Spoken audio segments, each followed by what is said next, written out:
तो पाकिस्तानियों, जो भी अभी केपी हाउस के अंदर एंटर हुई है, उन्होंने अली अमीन के ऊपर अटैक नहीं किया, उन्होंने आपके ऊपर अटैक किया है।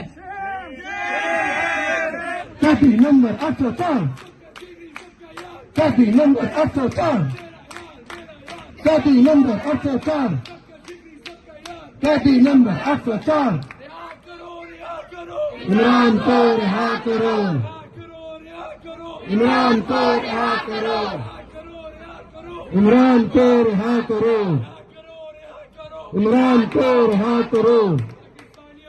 ये पाकिस्तान में इनकलाब आ रहा है, तो मेरे साथ एक नारा इनकलाब का मिला ले।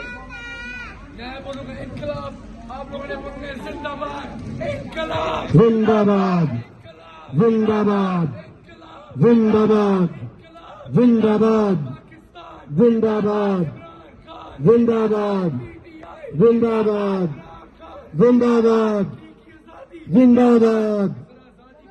मुक गया तेरा शो नकवी, मुक गया तेरा शो नकवी। डोनट काजी, डोनट काजी, मुक गया तेरा शो काजी,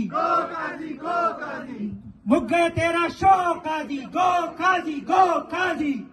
तो पाकिस्तानियों, जो भी अभी केपी हाउस के अंदर एंटर हुई है, उन्होंने अली अमीन के ऊपर अटैक नहीं किया, उन्होंने आपके ऊपर अटैक किया है।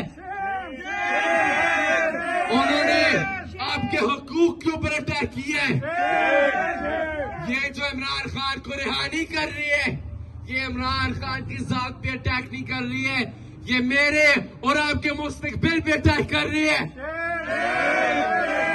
और हमारा एक ही डिमांड है कि हमें इमरान खान फ्री चाहिए, हमें पॉलिटिकल वर्कर्स फ्री चाहिए, हमें जमहूरियत चाहिए पाकिस्तान में। तो आप सब फिर से नारा लगाए मेरे साथ कि release Imran Khan, release release release release release release release release.